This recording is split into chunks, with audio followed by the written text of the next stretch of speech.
शुचितरं गणरत्नमहाकरं भाविकपङ्कजबोधदिवाकरं प्रतिदिनं प्रणमामि जिनेश्वरं प्रतिदिनं प्रणमामि जिनेश्वरम्। स्वागत सौ सौ बार तुम्हारा रे पर्यूषण परवादिराज सिर ताज हमारा रे। स्वागत सौ सौ बार तुम्हारा रे पर्यूषण परवादिराज सरताज हम ने जीवन में नव ज्योति जगाने पर्व धरा पर आया। जीवन में नव ज्योति जगाने पर्व धरा पर आया। कलिमल धोने का निज आत्म का शुभ संदेशा लाया। स्वागत सौ सौ बार तुम्हारा रे पर्यूषण परवादिराज सरताज हमारा रे। राग देश की प्रचंड आग में जुलूस रहा संसार। राग द्वेष की प्रचंड आग में जुलूस रहा संसार। प्रेम सुधा बरसाने आया रो शीतलता धार। स्वागत सौ सौ बार तुम्हारा रे पर्यूषण परवादिराज सिरताज हमारा। सर्वज्ञ सर्वदर्शी चरम तीर्थंकर अहिंसा के अवतार विश्व वंदनीय शासनपति श्रवण भगवान वर्धमान महावीर के पावन चरणों में कोटि कोटि वंदन। हृदय की अनंत अनंत आस्था के केंद्र, संयम धन के दाता, संसार सागर से तिरने का सन्मार्ग बताने वाले पूज्य गुरु भगवंत श्रवण सूर्य दिव्य विभूति 1008 श्री मुरदर केसरी में श्रीमल जी महाराज साहब के पावन चरणों में कोटि कोटि वंदन। अहिंसा दिवाकर लोकमान्य संत शेरे राजस्थान वरिष्ठ प्रवर्तक पूज्य गुरुदेव श्री रूपचंद जी महाराज साहब के पावन चरणों में कोटि कोटि वंदन। मरुदरा भूषण संत शिरोमणि पूज्य प्रवर्तक गुरुदेव श्री सुकन मुनि जी महाराज साहब के पावन चरणों में कोटि कोटि वंदन। साधना की प्रतिमूर्ति सद्गुणों की उपासिका सरल मना शांत दांत गंभीरा गुरुवरिया माँ सती श्री सज्जन कंवर जी महाराज साहब के पावन चरणों में कोटि कोटि वंदन। मैं बहनों से ये कहना चाहती हूँ, थोड़ा सा आप रास्ता बना दे ताकि जो बाहर से आने वाली बहनें स्टेज पर बैठ जाए, या फिर आप उठकर स्टेज पर बैठ जाइए। आइए साहब, इधर आइए, आप स्टेज पर आ जाइए। आप थोड़ा रास्ता दे दो, हाँ बीच में रास्ता दे दो, आप थोड़ा सा उनको आने के लिए रास्ता दे दो। हमें वापिस नहीं बोलना पड़े दूसरी बार, इसलिए मैं चाहती हूँ कि आप ही आ जाओ, आप ही आ जाओ यहाँ से। आप आ जाओ ना भाई, तो रास्ता दे दो। तो रास्ता तो दे दो, रास्ता दे दो आप। हाँ बहने, वहाँ बीच में मत बैठो, बीच में मत बैठिए, आ जाओ। हाँ प्लीज आप ऊपर आ जाइए बीच में। और मैं आपसे इशारा कर रही हूँ हाथ जोड़ करके, मेहरबानी करो ऊपर आ जाओ आप। क्या बात है, क्या विनय है आपका। कहीं एक बार में आ जाइए, सब ऊपर आ जाइए, जितने ऊपर आ सकते हैं आराम से आइए। आप उड़ जाइए, आप खड़े होइए आप प्लीज। हाँ उड़ जाइए। हाँ आपने बैठा, लेना बैठा, आप जाओ। एक साथ में पूरा स्टेज भर जाना चाहिए, खाली नहीं रहना चाहिए स्टेज। आ जाइए ना, क्या बात है, मन बाहर कराते हैं बाहर। ये बहनें कहाँ की हैं? बड़पलनी की। बड़पलनी की बहनें बड़ी बड़ी मनवार कराए बिना नहीं आती हैं, हाथा जोड़ी करने पर भी नहीं आती हैं। बोलो। और बधाई है, मंगल कामना है, शुभ कामना है। आज वो पर्व, वो पर्युषण पर्व का पावन अवसर, शुभ क्षण हमारे सामने उपस्थित हुए हैं, जिनकी हम बड़ी लगन और भक्ति के साथ में प्रतीक्षा कर रहे थे, उत्सुकता के साथ में प्रतीक्षा कर रहे थे। वो क्षण हमारे सामने उपस्थित हुए। उन सुनहरे क्षणों को हम अपनी आत्मा की साधना के अंदर लगाएंगे और तभी यह पर्व मनाना हमारे लिए सार्थक है। इनको पर्वादि राज कहते हैं। क्या बोलते हैं? पर्वादि राज क्यों बोलते हैं? कि यह पर्वों का राजा है, पर्वों का राजा है। और पर्वादि राज पर्युषण के अंदर कुछ ऐसे प्रश्न हैं जिनके ऊपर हम विचार करेंगे। पर्युषण शब्द, पर्युषण का अर्थ क्या है, यह क्यों मनाया जाता है, यह कब मनाया जाता है, इसमें क्या क्या करना चाहिए, इन सब को ऊपर हम शास्त्रीय की दृष्टि से और युक्ति और परंपरा की दृष्टि से विचार करेंगे। जैसे अभी आपने सुना कि हमारे यहाँ पर ये पर्व, ये आवाज़ टकराती है, क्या बात है? बराबर नहीं आ रही आवाज़ बराबर नहीं आ रही है, उसको मोड़ दो। उसको रोज की तरह नहीं आ रही साउंड आज। इसको भी मोड़ दो थोड़ा उधर। इधर नहीं उधर मोड़ो। उस साइड में कर, उस साइड में कर दे दो और उधर कर।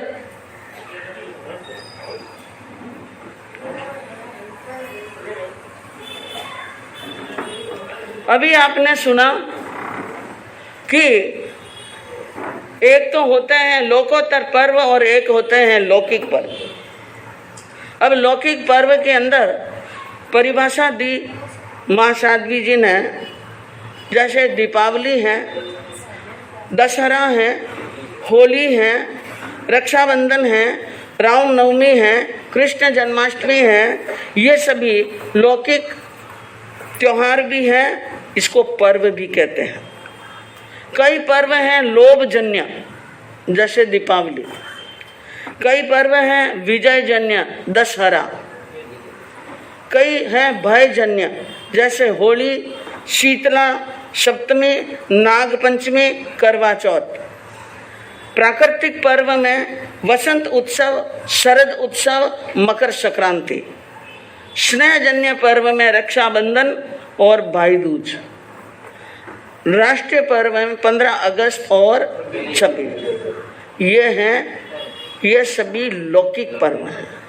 और लोकोत्तर पर्व में बताया बहुत सारे हमारे पर्व की तिथियां आती हैं, चौमासियाँ आती हैं और संवत्सरी और पर्युषण, जिसमें 10 लक्षण, श्रुत पंचमी, महावीर जयंती, मौन एकादशी, जो शुद्ध आत्मा के साथ में हमारे पर्व को जुड़ने का जो पर्व है। पर्व शब्द का अर्थ क्या है?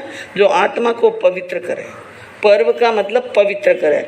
आत्मा को पवित्र करने के लिए जो पर्व आते हैं, जो त्योहार आते हैं, वो होते हैं पर्व। और हमारे यहाँ पर भारत में 6 दर्शन चलते हैं, जिसके अंदर बौद्ध धर्म के अंदर वैशाखी पूर्णिमा का महत्व है। वैशाखी पूर्णिमा के दिन बुद्ध का जन्म हुआ। वैशाखी पूर्णिमा के दिन बुद्ध ने संन्यास लिया। वैशाखी पूर्णिमा के दिन बुद्ध को ज्ञान की प्राप्ति हुई। वैशाखी पूर्णिमा के दिन निर्वाण हुए। इसलिए बौद्ध धर्म में वैशाखी पूर्णिमा का महत्व है। हिंदू धर्म में श्री कृष्ण की जन्माष्टमी की बहुत प्रियोपासना होती है, करोड़ों जन के श्रद्धा के केंद्र हैं। ईसाई धर्म के अंदर क्रिसमस डे, ईसा का जन्म हुआ। इस्लाम धर्म में रमजान, ईद उल फितर, ये इनके पवित्र धार्मिक त्योहार माने जाते हैं। और उस दिन मुस्लिम बंधु दिन में थूक भी नहीं निगलते हैं।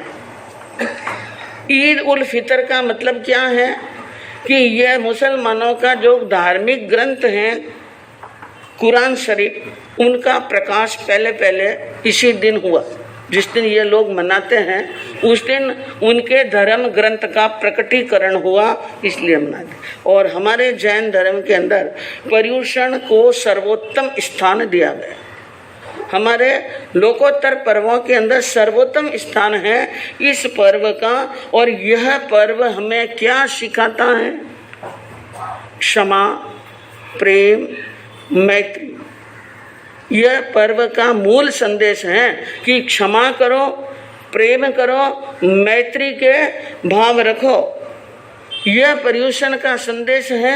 और पर्युषण शब्द की परिभाषा के बारे में बताया कि यूँ तो कई परिभाषा हैं। एक परिभाषा के अंदर आपने ये जाना कि चारों ओर से जला देना। एक परिभाषा है परि उपसर्ग है, वश धातु है, अन्न प्रत्यय है। परि का मतलब चारों तरफ से, वश का मतलब रहना, यानी समीप रहना, स्थिर रहना, समीप रहना और स्थिर रहना। क्योंकि पर्युषण चातुर्मास में आते हैं और साधु संत चातुर्मास में स्थिर हो जाते हैं। एक समीप का मतलब क्या है? हमारी आत्मा बाहर विभाव में जो भटक रही है वो स्वभाव में आ जाए और अपने आप में स्थिर हो जाए। जैसे हम एक शब्द बोलते हैं, किसी की सहायता पूछने के लिए जाते हैं, एक तो सीधा शब्द है सहायता ऐसा। आप स्वस्थ हो, क्या पूछते हैं? स्वस्थ। ये स्वस्थ शब्द हैं, ये भी दो शब्दों से बना है। स्वस्थ, स्व यानी अपना, थ यानी रहना। आप अपने में हैं। स्वस्थ शब्द का अर्थ क्या हुआ? आप अपने में हैं, आप अपने अंदर रमण कर रहे हैं। क्योंकि जब भी अशांता होगी तो आर्त ध्यान होगा। हमारा मन चंचल हो जाता है, मन भटकने लगता है। लेकिन स्वस्थ शब्द का अर्थ हमने ले लिया शरीर के रोगों से स्वस्थ होना। बाकी स्वस्थ शब्द का मतलब यह है आत्मा में लीन होना, समाधि में चले जाना, आत्मा में लीन होना और समाधि में चले जाना। इस प्रकार अपने भीतर जाना, मिथ्यात्व और राग द्वेष से हटकर शांत और आनंद की स्थिति में जब हमारी आत्मा होती है तो हम अपने भीतर होते हैं। कहाँ होते हैं? अपने भीतर। तो पर्युषण ये संदेश देता है कि शांत रहना, आनंद में रहना, स्व में रहना और मैत्री का भाव रखना, प्रेम का भाव रखना, क्षमा का भाव रखना। यह संदेश है आत्मशुद्धि का संदेश, शांति का संदेश, समता का संदेश, आध्यात्म उन्मुखी की दृष्टि, वैर विरोध का शमन और जीवन के अंदर अनंत जन्मों के लगे हुए जो कीट, कर्म रूपी कीट हैं उनका प्रक्षालन करना।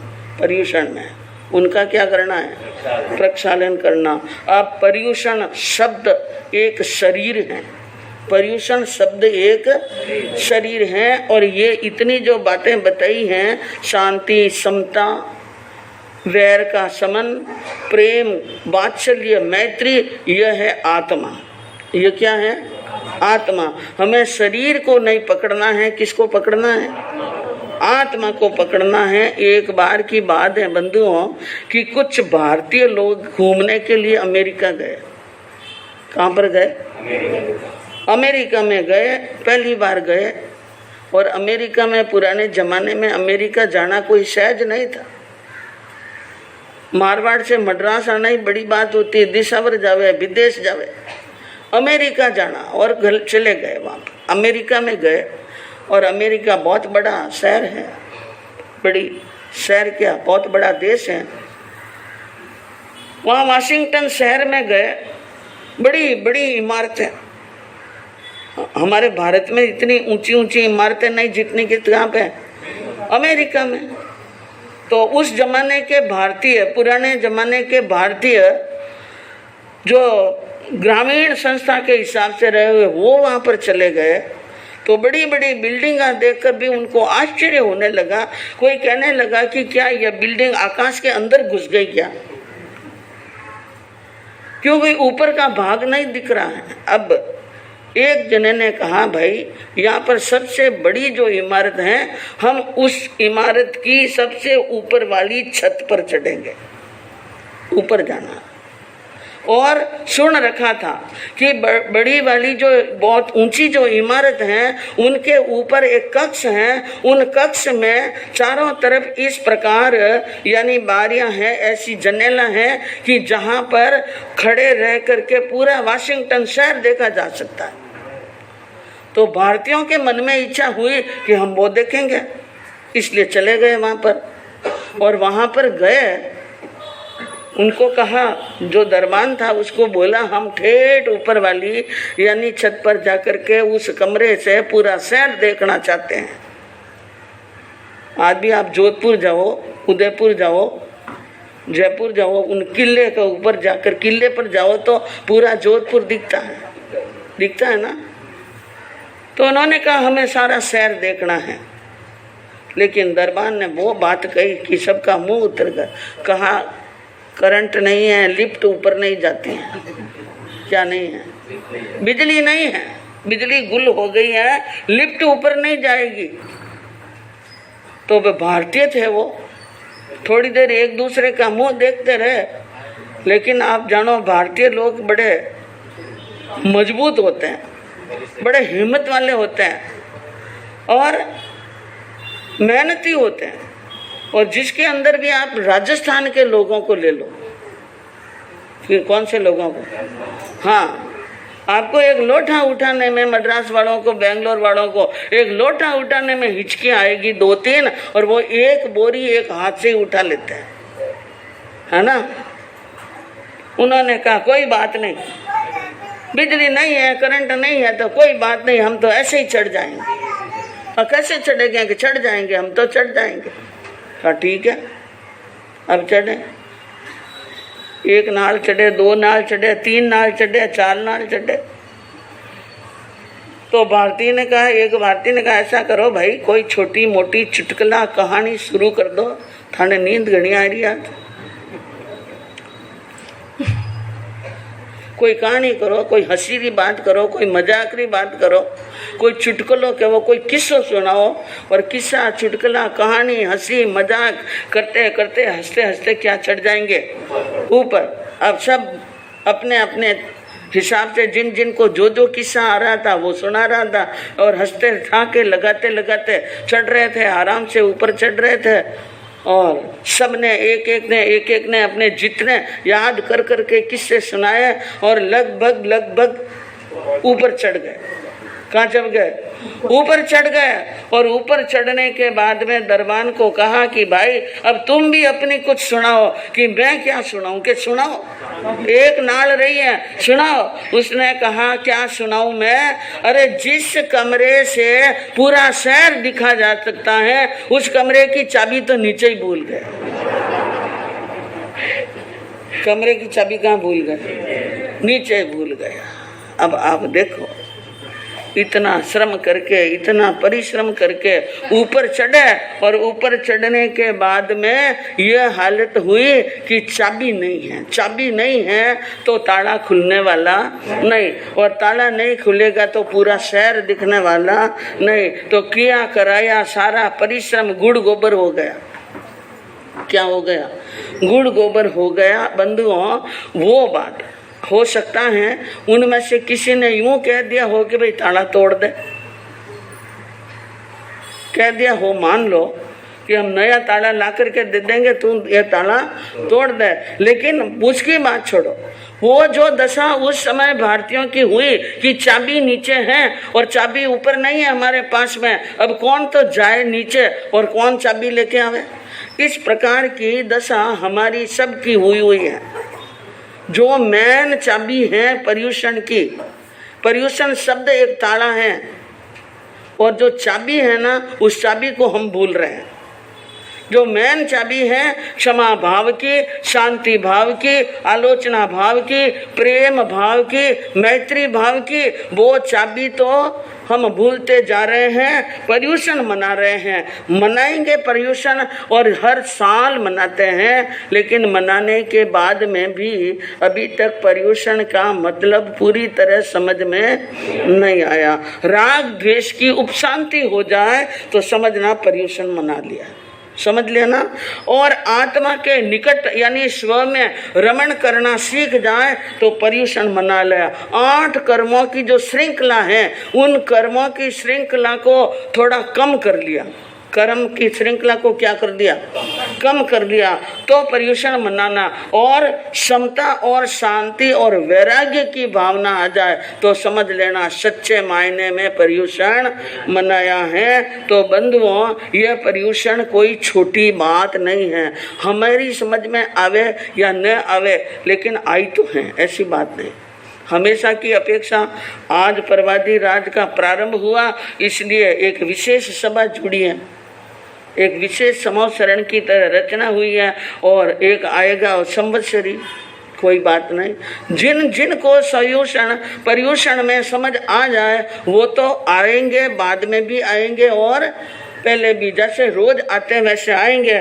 लेकिन यह पर्वादी राज पर्यूषण मामूली चीज नहीं है। इनमें बताया है कि जैसे जलों में गंगा जल का महत्व है, पर्वतों में मेरु शिखर का महत्व है, वनों में नंदन वन का महत्व है, चंदन में गोशीश चंदन का महत्व है, फूलों में कमल के फूल का महत्व है, गायों में कामधेनु का, वृक्षों में कल्प वृक्ष, रत्नों में चिंतामणि, दान में अभय दान, रसों में इक्षु रस, मणियों में नागमणि, समुद्रों में स्वयंभू रमण, नदियों में सीता नदी, इसी प्रकार पर्वों में पर्यूषण राज।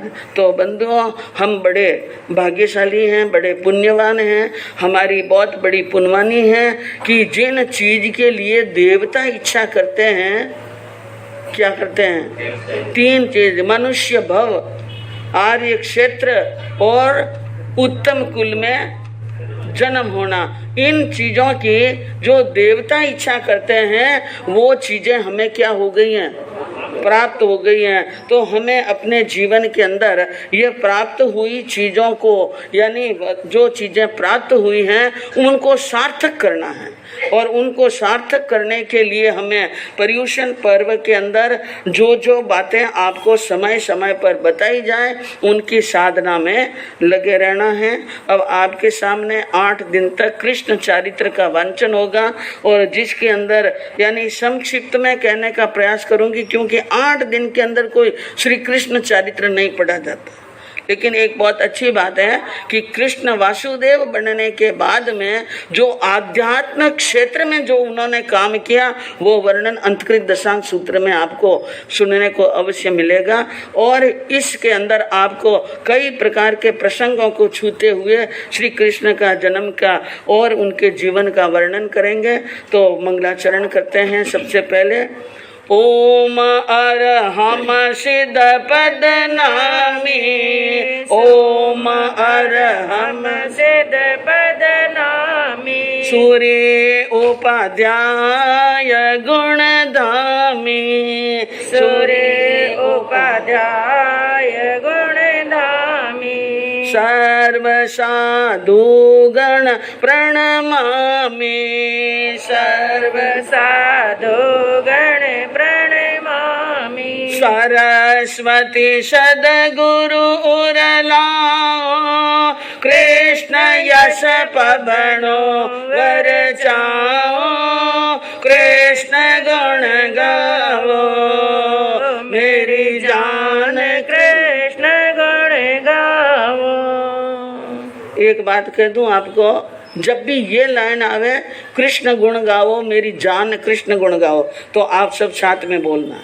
याद रखना आगे भी, क्योंकि हम मूल देशी हैं और जगह जगह पर इसका यानी राग आएगी तो आपको ये बोलना है। तो सर्वप्रथम अरिहंत भगवान को वंदन कर, सिद्ध भगवान को वंदन कर, सूर्य उपाध्याय और सर्व साधु गण को वंदन करने के बाद में कवि ने सरस्वती वाणी की देवी माँ शारदा को नमस्कार किया है और वर मांगा है कि मैं कृष्ण के गुण का वर्णन करूं। हे मातेश्वरी, तुम मुझे वर देना, वरदान देना, मुझ पर कृपा करना। और अनुपम यादव का, यह यादव वंश के एक तिलक के समान, सूर्य के समान थे, उनका वर्णन आपके सामने अब चलेगा। तो बंधुओं, कहते हैं अभी आपने सुना अंतकृत दशांश सूत्र के अंदर 10 दशारों के नाम, 10 दशार के क्या आए थे? नाम आए थे। और जिसके अंदर सबसे बड़े समुद्र विजय जी, सबसे छोटे वसुदेव जी। मैं आपको यहाँ से बात शुरू करूं कि एक बार वसुदेव जी किसी कारण से समुद्र विजय जी से नाराज हो गए। समुद्र विजय जी से क्या हो गए? और नाराज होकर के रातों रात शौरीपुर नगर छोड़ करके चले गए। समुद्र विजय जी जिस समय राजा थे वो कहाँ रहते थे? शौरीपुर के अंदर। कहाँ रहते थे? शौरीपुर। इसमें सारा वर्णन आ जाएगा कि उनको शौरीपुर क्यों छोड़ना पड़ा, द्वारिका क्यों जाना पड़ा, फिर 10 दशारों के होते हुए श्री कृष्ण राजा कैसे बन गए और फिर वासुदेव कैसे बन गए, अपने आप आ जाएगा वर्णन। तो शौरीपुर नगर के अंदर समुद्र विजय जी का राज था, 10 दशार वहीं पर रहते थे। और एक बार एक कारण से यानी वसुदेव जी नाराज हो गए, ने रातों रात बिना भाई को कहे वहां से क्या हो गए थे? रवाना। और रवाना होने के बाद में समुद्र विजय जी ने अपने भाई को ढूंढने का बहुत प्रयास किया, लेकिन भाई मिले नहीं। और 100 वर्ष तक वो अपने भाई से मिलने के लिए नहीं आए। कितने वर्ष तक? 100 वर्ष तक। तो 100 वर्षों के अंदर 20,000 कोस की यात्रा की, 20,000 कोस में फिरे, बड़े बड़े राजाओं से, महाराजाओं से, और बड़े बड़े मुकाबले हुए और बड़े बड़े युद्ध हुए। और जगह जगह पर कहीं पर राजाओं को मित्र बना, कोई राजा संबंधी बना। इन 100 वर्षों की अवधि के अंदर वसुदेव जी ने 71,998 शादियां कर ली। कितनी? 71,998 शादियां कर ली। और अब उनको याद आई मैं अपने भाई साहब से मिलने के लिए जाऊं। गुस्सा ठंडा हुआ और खूब धन कमाया, खूब यश कमाया, खूब मान पाया, खूब माया पाई और स्त्री यानी रानियां मिली। और इतने ससुराल हुए। कितने? 71,998। तो इतने सारे राजाओं के साथ में प्रेम का, स्नेह का और रिश्ते का संबंध जुड़ा। तो सबको अपना, यानी कहने का मतलब कितनों का मान मिला, सम्मान मिला, ये समझने की बात है। जब वो वापस आ रहे थे शौरीपुर के अंदर, तो बीच में एक अरिष्टपुर नाम का नगर पड़ा, जहाँ हरि ब्रह्म नाम का राजा राज्य करता था। उनके एक सुंदर कन्या थी रोहिणी। क्या नाम था? रोहिणी। तो जब वो निकल रहे थे पूरे लवाजमे के साथ में, और वसुदेव जी का वो सौंदर्य और वो उनकी वीरता और वो उनकी सूरवीरता थी कि अरिष्टपुर के राजा ने जब उनकी सेना और उनके लवाजमे को देखा तो निर्णय कर लिया कि रोहिणी की शादी करनी। तो किसके साथ में? तो शादी हो गई। तब कुल कितनी हो गई? 71,999।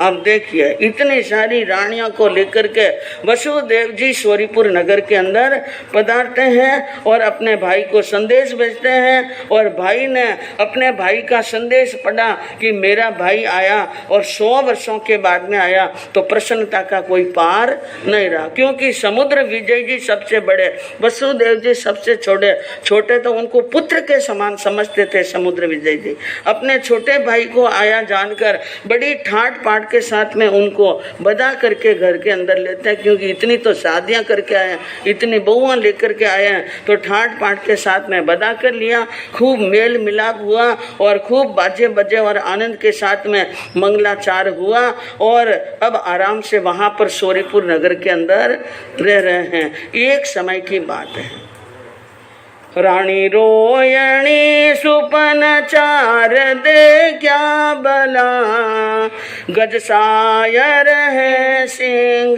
चंद्र सो दस कला। एक दिन की बात है, रानी रोहिणी ने स्वप्न देखे रात्रि के अंदर 4। कितने देखे? 4। अभी आपने सुना कि महारानी सो रही थी, गौतम कुमार की माँ धारणी रानी, तो उनको कितने सपना है? एक आया सिंह का स्वप्न। और स्वप्नों का भी वर्णन है यहाँ पर, हमारे यहाँ पर शास्त्र में 72 प्रकार के स्वप्न चलते हैं। कितने प्रकार के? 72, जिसके अंदर 30 है महास्वप्न और 42 है साधारण स्वप्न। 30 महास्वप्न में 14 महास्वप्न यानी तीर्थंकर और चक्रवर्ती की माँ देखती हैं, 7 स्वप्न वासुदेव की माँ देखती हैं, 4 स्वप्न बलदेव की माँ देखती हैं, 1 स्वप्न मांडलिक राजा की माँ देखती हैं। तो रोहिणी ने 4 स्वप्न देखे। हाथी, सागर यानी समुद्र, सिंह और पूर्ण चंद्र यानी 16 कलाओं को धारण करने वाला चंद्र देखा। वसुदेव जी को आकर के कहा कि स्वामी मैंने आज 4 स्वप्न देखे हैं। वसुदेव जी ने अपनी बुद्धि के अनुसार कहा कि तुम एक बहुत बड़े पुण्यशाली पुत्र की माँ बनोगी, और 4 स्वप्न आने का मतलब है कि तुम महान वीर की माँ बनोगी। स्वप्न पाठकों को बुलाया और स्वप्न पाठकों ने कहा कि जो बलदेव का जीव होता है, हमारे यहाँ पर 9 बलदेव हुए, 9 वासुदेव हुए, 9 प्रतिवासुदेव। जो बलदेव होते हैं उनकी माँ को कितने स्वप्न आते हैं? 4 स्वप्न आते हैं। तो 4 स्वप्न धारण करके माँ रानी रोहिणी गर्भवती हुई और 9 मास 7.5 रात्रियां व्यतीत होने के बाद में पुत्र रतन का जन्म हुआ। और घोर वर्ण, शरीर का वर्ण क्या था?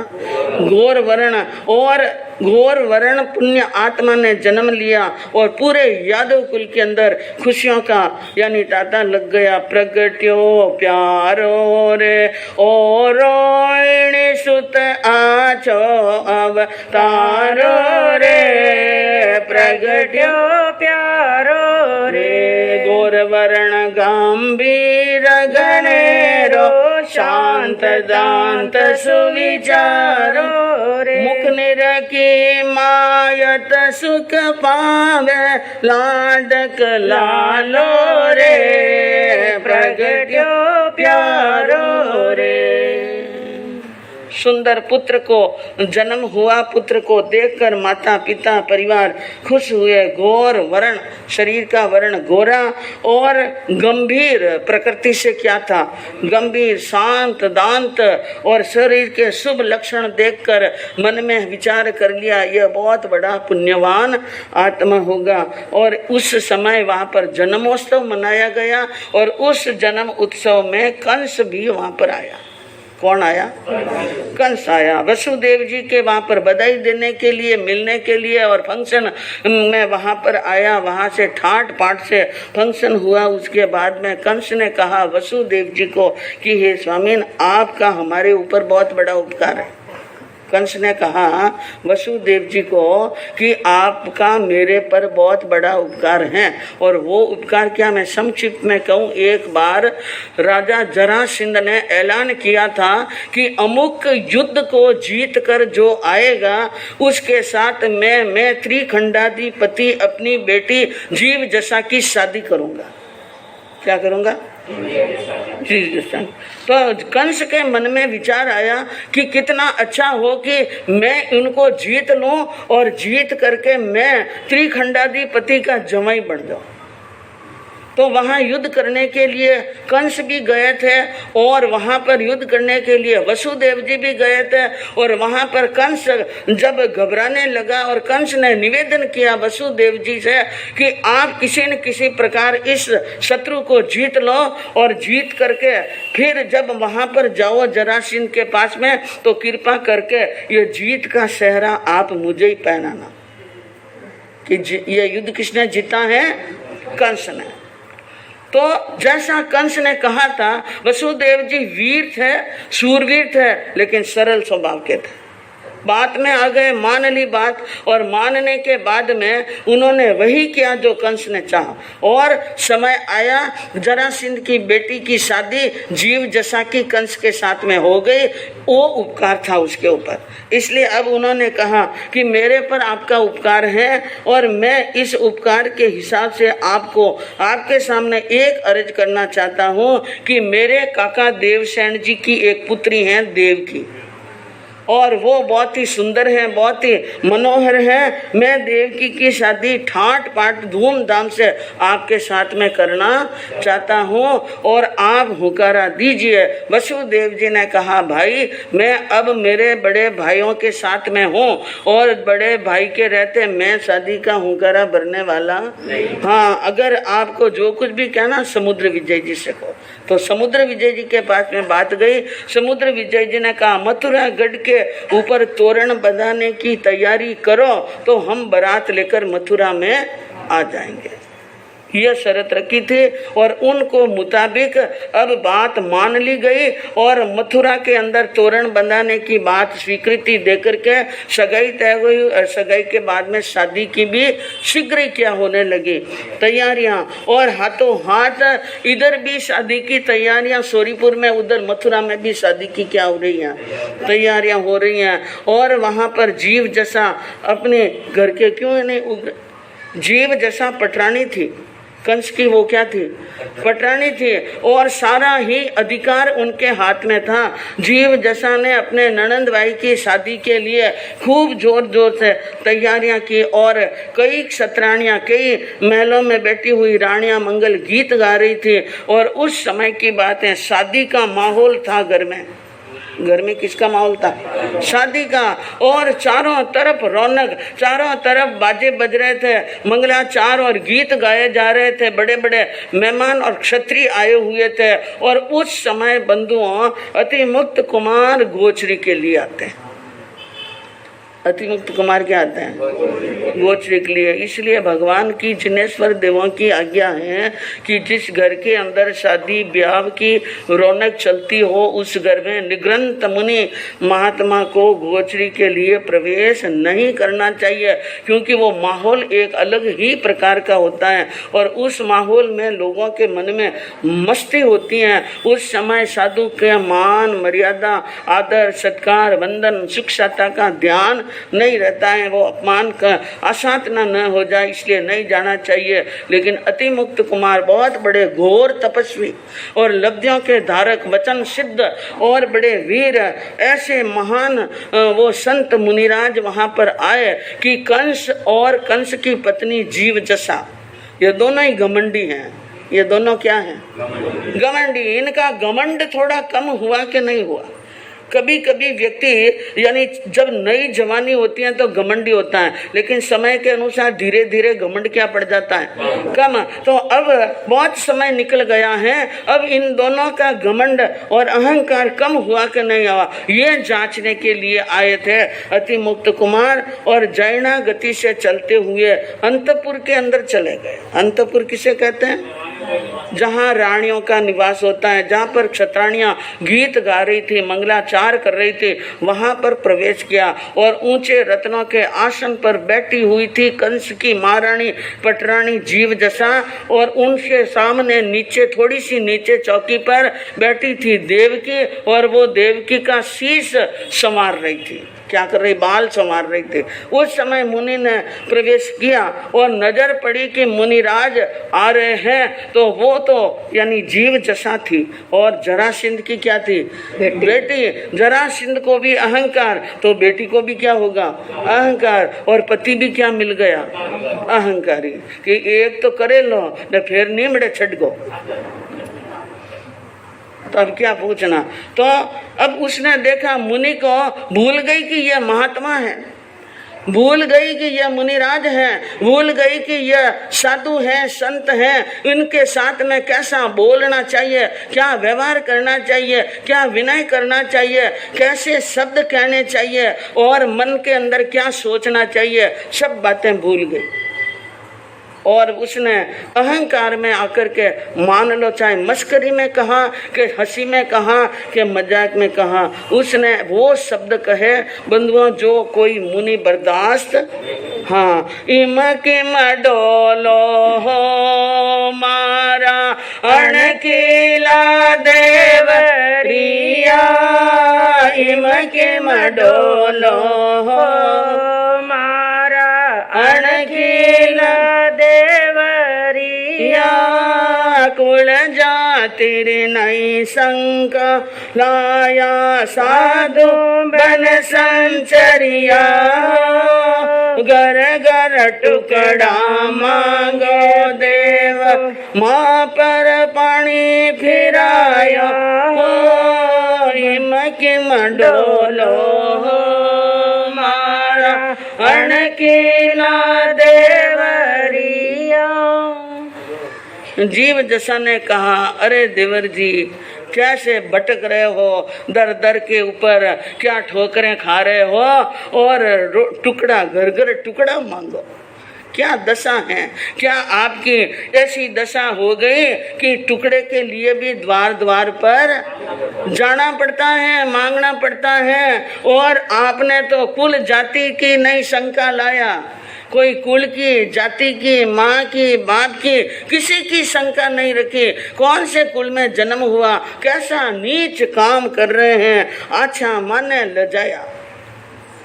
हमें भी आपको देखकर हमें भी क्या आती हैं, बड़ी शर्म आती है। साधु बन संचरिया, ये साधु बन गए और घूमते फिरते हो और पानी फिरायो, माने ऊपर भी कहीं फिराए दियो, पानी फिराए दियो। बड़ भाई थारा मौजा माने, कहा तो आपका बड़ा भाई कंस महाराजा, जिनके सामने कई राजा हाथ जोड़कर क्या रहते हैं, खड़े, और सभा में जाते हैं तो सब सिर झुकाते हैं, क्षमा गणी कहते हैं, और हजारों लाखों लोग आज्ञा का पालन करते हैं। कहा तो आपके बड़े भाई ने थे तो नाम ही डुबोयो, थे तो कहीं करियो, नाम ही डुबो दियो।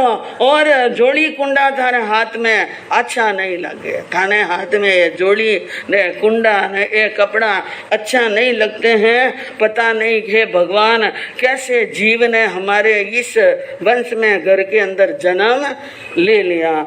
और उनने बोलने में कोई कसर नहीं रखी, क्योंकि एक बार मुंह खुल जावे ना, मुंडा रो एक बार खून मर जावे, मारवाड़ में कहे कि एक बार मुंडा रो खून मर जाए ना तो पचे इन्हें लाज शर्म कहीं रवे जो को मालूम नहीं है। अरे सासू जी काई खायो थाने जनन कुलन चावल लगाया, हाल कछु नहीं हुओ मारा देवर, आओ राज रे माहियो, राज धीराओ मरा तात सो नारी देव परणाई, हो इम किम डोलो हो मारा अणकेला देवरिया।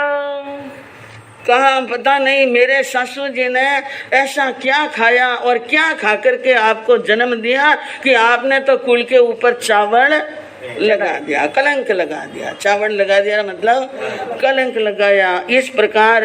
और अब आप इसे घूम रहे हो, हमें शर्म आती है, लाज आती है आपको देखकर। इसलिए अभी कहती हूँ कि समझ जाओ और समझ रखो, थोड़ी अक्ल रखो, बुद्धि रखो। आओ राजरे माई वापिस घर आ जाओ, आ जाओ घर आ जाओ। मेरा पिता 3 खंड का राजा है, मैं मेरे पिता से कहकर कोई राज दिला दूंगी और आपको सुंदर कन्याओं के साथ में ब्याह भी करा दूंगी। ये मिस्करी की, अब मिस्करी की के अभिमान में बोली, लेकिन ज्ञानी कहते हैं ऐसी वाणी बोली है कि मन का आपा खोए, आपन औरन को शीतल करे आप शीतल। वाणी बोलनी तो कैसी बोलनी है, ऐसी बोलनी। और वचन वचन में आतरो, वचन वचन में फिर एक वचन है औषधि ने, एक वचन है जहर। एक वचन औषधि का काम करता है, एक वचन जहर का काम करता है। और ज्ञानियों ने कहा मस्करी भी कितनी करनी और किसके साथ में करनी चाहिए, सामने व्यक्ति को देखना चाहिए। और सामान्य के लिए भी बताया कि मस्करी तो 10 करी, ध्यान से सुना, मस्करी तो 10 करी, करी 10 री 20, न रात मस्करी दिन मस्करी कटा देती शीश। 10 मस्करी करो तब तक ठीक है, और किसी को ज्यादा ही मजाक करने की आदत हो तो 10 से 20 कर लो, लेकिन हर वक्त रात और दिन जब भी देखे, समय नहीं देखे, व्यक्ति को सामने नहीं देखे और मस्करी कर लेता है तो कटा देती शीश। ऐसे वचन कहे इतनी भरी समाज के बीच में, और ये वचन सुन करके मुनि वहां पर खड़े खड़े वचन सुन रहे थे, और सुन करके उनको क्या आ गया सा आवेश। एक बार क्रोध आ जाने के बाद में, एक बार आवेश में आने के बाद में व्यक्ति को भान नहीं रहता है। और वो संत थे, लब्धिधारी संत थे, तपस्वी संत थे, उन्होंने ये वचन सुने तो वो वापिस बोले, कड़क कर बोले अणगारा, बयान यह सुन कर के खारा, आका अब आय गया थारा, दिखावे लंका में बेटी, पंखाड़ी बन गई है चींटी, कृष्ण गुण गावो मेरी जान। जीव जैसा के खारे खारे जहर जैसे वचन सुनकर कड़क कर बोले अणगारा, एकदम ऊंची आवाज में बोले कि हे जीव जैसा, आका अब आय गया तारा, अब तेरे आका आ गया, अब तारा समय आ गया। दिखावे लंका ने बेटी, तू अहंकार के अंदर इतनी पागल हो गई है कि तू लंका को क्या दिखा रही है, अंगूठी कि देख मेरे हाथ में सोने की, मेरी अंगुली में सोने की अंगूठी, लेकिन मूर्ख तुम्हें पता नहीं कि लंका तो पूरी की पूरी क्या है, सोने की है। तूने मुझे कहा पंखाड़ी बन गई है चींटी, तू पंखाड़ी चींटी बन गई। पंखाड़ी चींटी का मतलब चींटी, और चींटी के पंख आ जाए, चींटी के क्या जाए, ये बरसात के दिन होते हैं ना, तो बरसात के दिनों में चींटियों के पंख आ जाते हैं। पंख आते हैं तो चींटी बड़ी खुश होती है कि मैं उड़ सकती हूँ। पहले जमीन पर रेंगती थी, अब मैं उड़ सकती हूँ। उनको ये प्रसन्नता होती है, लेकिन ये प्रसन्नता बहुत कम समय की है। वो पंख उनकी मौत की निशानी है। उनके पंख क्या है, मौत की निशानी है। इसलिए हे जीव दशा, तेरे भी पंख आ गए, तेरी भी अब क्या आई है, मौत आई है, और तू मुझे भोग दे रही है। याद रखना, भोग मुझ धाम बन भोले, फूल गई गोबर गिंडोली, हो जासी यौवन धन होली, सातवा गर्भ देवकी का, खून पी जासी पिऊ जी का, कृष्ण गुण गावो मेरी जान। तुम्हें शर्म नहीं आई? तुम भोग की कीड़ी बनी हुई है, और भोग का कीड़ा है। मैं एक संत हूँ, एक ब्रह्मचारी हूँ, मैं सन्यासी हूँ, तपस्वी हूँ, और मुझे भोग धाम रही है, भोग भोगने के लिए आमंत्रित कर रही है। फूल गई गोबर गिंडोली, जैसे गोबर में गिंडोला फूलता है ना, तू संपत्ति देकर, राज देकर, उसी प्रकार फूल गई है, और तू भूल गई है। तुम्हारी ये धन और तुम्हारा ये यौवन और तुम्हारा राज, इन सब की होली होने वाली है। क्या होने वाली है? यह मेरा एक शब्द है कि सातवां गर्भ देवकी का, जिसका तुम बाल संवार रही है, उन देवकी का सातवां गर्भ कंस का खून पी जाएगा। कंस का क्या पिएगा? खून पिएगा। तूने जो बात कही है वो बात क्षत्राणी के कहने योग्य नहीं है। तेरे पाप का घड़ा पूरा भर चुका है, और तूने बिना सोचे समझे मुख से, जबान से शब्द निकाले, जोगले, चक्री, हलदारा। साधुपना तो चक्रवर्ती भी लेते हैं और हलदर बलदेव भी लेते हैं। तूने उनका ताना मारा है और उनकी बात, उनको गाली दिया एक प्रकार से। ध्यान रखना। अब तो मेरी एक और अंतिम बात और सुन लेना। भले कर लाखों उपचारा, व्यर्थ जाय वचन मारा, भोग जय कृत्य अबे थारा, रंडा पोले ले तू लाडी मिशकरी आई है आडी, कृष्ण गुण गावो मेरी जान कृष्ण। एक बात और सुन लेना कान खोलकर, और तुम्हारे पति कंस को भी कह देना, भले कर लाखों उपचारा, लाख उपचार भी कर दे, लाख योजना बना दे, लेकिन मेरे ये वचन खाली जाने वाले। भोग जय कृत्य बेथारा, जो तूने किया है वो करना, जैसा तूने बोया है वैसा लाट लेना, जैसा तेने काम किया है वो भोग लेना। रंडा पो ले ले तू लाडी, ये सौभाग्य के और ये सौभाग्य के जो चिन्ह पहने हुए, जो सुहागन के जो श्रृंगार किया है, ये अब नीचे उतरने वाला है। अब क्या होने वाला है? नीचे उतरने वाला है। मिस्करी आई है आटी, याद करेगी या मिस करे कि जिस समय तुम्हारा श्रृंगार रंडापा में बदल जाएगा, याद रखना। ऐसा कहकर मुनि वहां से रवाना हो गए। और ये अंतिम शब्द सुन करके एकदम जीव जैसा थोड़ी होश में आई, जो थोड़ा सा उनको अहंकार ताकया पड़ गया, नीचे गिली और वो शब्द सुने तो मन में आ गई चिंता, और चिंता के साथ में ही धस खा करके क्या पड़ गई? पड़गी गस खाय सुनी बच को धस को उर पर पड़ियो जिन के रण वास के खास डरे, सब दास निसास भर दृगवारिन के। जट देव की आय पड़ी मुनि पाय दया दर्शाय चल बन के, एक नाल सुनो एक नाल जनो वसु बाल रसाल नहीं अन्य बाल बुबा मनी के। जीव जसा ने वचन सुन करके एकदम धसका पड़ गया और वो बेहोश होकर के क्या पड़ गई? नीचे। और जैसे ही रानी सा बेहोश हुए, दास दासी भागने लगे, दौड़ने लगे, डरने लगे, और जाकर के यानी इधर मुनि जा रहे हैं। देव की भी थर-थर दूध रही थी, उन्हें मुनि के चरणों में वंदन किया, नमस्कार किया, और मुनि के मन में दया के भाव आए और उनको कहा, जाओ तुम एक ऐसी रमणी बनोगी भारत के अंदर जैसी दुनिया में भारत में और कोई रमणी नहीं होगी। 8 पुत्रों को जन्म दोगी तुम। कितने पुत्रों को? 8 पुत्रों को, जो सभी एक यानी एक समान रंग वर्ण रूप और सब एक समान होंगे। ऐसे सुंदर पुत्रों को जन्म दोगी। बंधुओं, एक तरफ जीव जैसा को श्राप मिला और एक तरफ क्या मिला?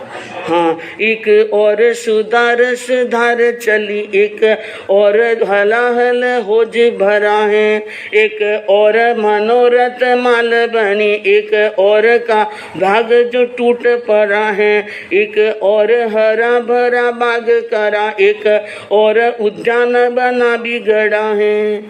रसना जिनकी इन सत चली, कृत पूरब का सब खेल खरा है। एक तरफ तो सुधा रस यानी अमृत के समान धार चली और एक तरफ हलाहल जहर ही निकल गया। एक तरफ हरा भरा बाग बनना शुरू हुआ और एक तरफ बना बनाया बाग उजड़ गया। एक तरफ मनोरथ की माला है, देवकी के लिए माला बनी है, और एक तरफ बनी हुई माला का धागा टूट गया। जिसकी जीभ जैसी चली वैसा उनको मिल गया। अब वहां पर मुनि तो चले गए, इतने सारे शतरानियां बैठी थी, बड़े बड़े यानी विद्वान और विदुषियां बैठी थी। वो आपस में बात करने लगी कि जीव जसा ने ठीक नहीं किया, इनको इतनी बोलने की क्या जरूरत थी? हो सके तो उनको वंदन करना तो करे, नहीं करना करे, दिख दिख रहे इन जीव जैसा को। मुनि की करी कितोल, मुनि की कितौल कर दी मुनि के साथ में, और ये बिना सोचे समझे बोले, सारा खेल बिगड़ गया। और यानी सारा खेल बिगड़ गया। मुनि तो चले गए, रानी रो रही हैं। जहाँ पर हर्ष के गीत गाए जा रहे थे, गीत बंद हो गए, ढोल ढमके क्या हो गए? बंद। और रानी रो रही है, सबके चेहरे पर उदासी। एक दासी गई दौड़ती दौड़ती महाराजा कंस के दरबार में, रानी जीरो जीव सोरो को नहीं, कहीं को नहीं। हाँ, अब राजा जी हाथों हाथ उठने आया। मैं क्यों उन जमाने में राजा राज दरबारों ऊँटने जाता परा। अब आप अगर अटो ऊँटने जाओ परा नाल में वो भी आप ही हेटा नहीं बुलावे तो कोई बड़ी बात नहीं है ना। महाराजा कंस राज दरबार से उठे और वहां पर गए और वहां देखा कि रानी एकदम पसीने पसीने हुई और ढीली पड़ गई और उसका शरीर एकदम अलग सा हो गया। पूछा क्या बात हुआ, एकदम राजी खुशी थे और चेहरा पीला कैसे पड़ गया, आंखों में आंसू कैसा है, धूजनी कैसे छूट रही है कि क्या छूटी, क्या कह रहे हो तुम। आग यानी यहाँ पर अहिमुक्ता मुनिराज आए थे और उन्होंने एक श्राप दे दिया। मुनिराज आए न श्राप दे दिया, न कब आया। अरे मेरे भाई महाराज कब आए, और वो तो बड़े तपस्वी हैं, लब्धि धारक हैं और बड़े महात्मा हैं। आपने उनकी भक्ति की कि नहीं की, वो वचन सिद्ध हैं। आर पानी पहराया के नहीं बहराया, उनकी तपस्या की साता पूछी के नहीं पूछे। उन्होंने कहा कि क्या साता पूछो, मैंने तो देवर समझ करके मजाक किया था, लेकिन जाते हुए उस मोडे ने ये कहा है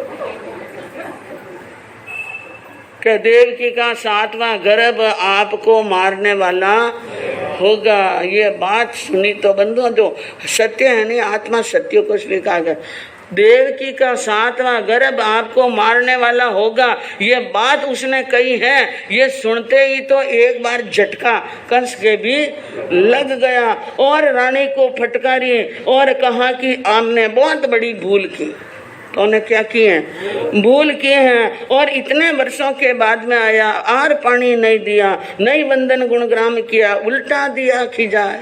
नहीं वंदन किया, न गुणगान दिया, न पानी दिया, न आहार दिया, उल्टा उनको खिजाया है। और समझ होकर के रानी, समझदार भी होकर आपने बड़ा अन्याय किया है। लेकिन अब आप किसी प्रकार की चिंता मत करो। क्या बोला कंस कि आपको चिंता करने की जरूरत नहीं है, ज़्यादा चिंता करोगे तो दुबले हो जाओगे और शरीर खराब हो जाएगा। कहा कि मैं कोई कमज़ोर व्यक्ति नहीं हूँ, मैं कोई लल्लू पंजू नहीं हूँ कि मैं यानी डर जाऊँ, मैं डरने वाला। मारा हाथ लंबा है रानी जानू गण उपाय जी, कुण मुझ मारण हार जगत में जायो जननी नाय जी। धिक धिकर इन जीव जसा को मुनि की करे कि तोल जी। कंस राजा ने कहा कि हे महारानी, मेरे हाथ बहुत लंबे हैं और मेरी पहुंच बहुत ऊंची है। ये मुनि और ये महात्मा कुछ भी कह दे, मैंने आज दिन तक किसी साधु को साधु गिना ही नहीं, संत को संत, हाँ क्या सिद्ध ने, क्या साधक ने, क्या अवलिया और क्या जोगी, मैं किसी को मानने वाला नहीं हूँ और मैं डरने वाला नहीं हूँ। मेरे पास में इतने उपाय हैं और मैं उन उपाय को सार्थक करूँगा। कौन मुझे मारण हार, हाल तक इस जगत के अंदर मुझे मारने वाला कौन, किसी माँ ने लाल को जन्म दिया नहीं और जन्म होने दूंगा नहीं। ये जो कंस को मारने वाला इस धरती पर क्या हो जाए, पैदा हो जाए। दे दिलासा गया सभा में करे ब्याह मंडा। रानी को ऐसी ऐसी बातें कहकर सभा के अंदर गए, ब्याह की तैयारियां कर रहे हैं। फिर मनड़ा में पड़ियो 10 को, लेकिन मन में कहीं है 10 को वचन कितना है मुनि राजरा, और वे भी वचन सिद्ध मुनि राजरा वचन है। और खुशी रही नहीं का है, मन में खुशी नहीं, ऊपर से मुंह यानी हंसता हुआ दिखता है, लेकिन अंदर के दिल में क्या है, हाँ बहुत डर है। और जान यादव की आई जोर से खर्चियो धन अनपार। अब समय हुआ, बारात आई और बारात आने के बाद में खूब खर्चा किया, खूब मान हुई, मनवार हुई, स्वागत हुआ, सम्मान हुआ और सांबेड़ा भी हो गया, तोरण भी बन गया, चवरियों में भी आ गए। न शादी के क्या हो गए, फेरे हो गए और कर मोचन में, दहेज में खूब धन दिया, खूब यश प्राप्त किया और खूब राजी। वसुदेव जी मन में राजी कि सुंदर रानी मिल गई और कंस जैसा साड़ा, शक्तिशाली साड़ा जी, और बाकी किसी चीज की कोई कमी नहीं थी। तो अब बातों बातों के अंदर वसुदेव जी को कंस कहने लगा कि इतनी सुंदर, इतनी गुणवान मेरी बहन के साथ में आपकी शादी की, इस खुशी के अंदर एक यानी द्यूत का खेल खेलना, द्यूत यानी जुआ खेलना, तो खेल खेलने की मर्जी है, ऐसी बात कही। तो वसुदेव जी भी इन चीज के आदी थे। वसुदेव जी भी क्या थे? आदि थे। उन्होंने कहा मेरे मन में यह है। वसुदेव जी ने कहा खेलो, किसका मना है इस खुशी के अंदर, क्योंकि घर में खुशी होती है ना, खुशी में अपने मन पसंद का कोई न कोई कार्य करते हैं। कंस कहे रमण की मर्जी, आप संग मेरे दिल भर जी, द्यूत को खेलो रंग दर जी, लगा में हर जीत बाजी, मेरी यह इच्छा है ताजी, कृष्ण गुण गावो मेरी जान कृष्ण गुण। कंस ने कहा रमणे की मेरी इच्छा है और आपके साथ में खेलना चाहता हूँ। वसुदेव जी ने क्या खेलो कि खेल तो खेलेंगे, लेकिन दाव पर कुछ न कुछ रखना, दाव पर रखना, हार जीत लगानी, कौन हारेगा न कौन जीतेगा, हारेगा उसको क्या देना है न जीतेगा उसको क्या लेना है। कहे वसुदेव सुखे खेलो। वसुदेव जी ने कहा सुख पूर्वक खेलो, दाव पर बोलो क्या मेलो। आप अपनी तरफ से दाव पर क्या रख रहे हैं? उन्होंने कहा जो चाहे सो ले लो, जो आप मांगो वही दाव पर रखने के लिए तैयार हैं। और अगर मैं जीतूं तुम हारो, अगर मैं जीतूं और आप हारो तो क्या करोगे? तो उन्होंने कहा बोलो तुम, कि फिर वचन यो मान ले वो मारो, कि गर्भपति गर्भ दाव प्रति गर्भ 22 सारो, हर दाव के ऊपर 22 का एक गर्भ रखना पड़ेगा। क्या रखना पड़ेगा? आप चाहे मुझसे राज मांगो तो मैं राज भी देने के लिए क्या हूँ तैयार। और आप क्या रखेंगे? जो आप मांगोगे वो, न मैं मांगू सो आप रखो। अगर मैं जीत जाऊं और वसुदेव जी हार जाते हैं तो जितनी बाजियां हारेंगे हर बाजी के ऊपर 22 का एक गर्भ बाजी पर रखना पड़ेगा। इस प्रकार की क्या लगाई? हार जीत और वचनबद्ध हो गए, दोनों क्या हो गए? वचनबद्ध। और खेल खेला गया, वहां पर जाज में ढड़ी और लोग देखने लगे। और वो व्यक्ति, क्योंकि कंस दुष्ट था, कंस क्या था? दुष्ट। और दुष्ट तजे नहीं दुष्टता, न सज्जन हूँ सज्जन तजे न हेत। सज्जन कभी हेत नहीं छोड़ता है और दुष्ट व्यक्ति कभी दुष्टता नहीं छोड़ता है। जैसे कली अनार की के तन राता मन श्वेत, अनार की कली ऊपर से लाल अंदर से क्या होती है? सफेद। इसी प्रकार यानी ऐसे मंत्रित पासा लेकर के आया कि उसने 7 दाव खेले, 7 ही दाव में कौन जीत गया? कंस। वसुदेव जी हार गए। और यह खबर पहुंच गई देव की महारानी के पास में कि ऐसे ऐसे खेल खेला है और उस खेल के अंदर वो हार चुके हैं। और अब ये बात सुनकर देव की भी मन में क्या कर रही है? चिंता। वसुदेव जी कब मिलते हैं और क्या क्या बातें आगे होती हैं और क्या आगे वर्णन आता है बंधुओं, क्योंकि जो होनहार हैं उसको टालने में कोई समर्थ सुचितर गणरत्न महाकरम भाविका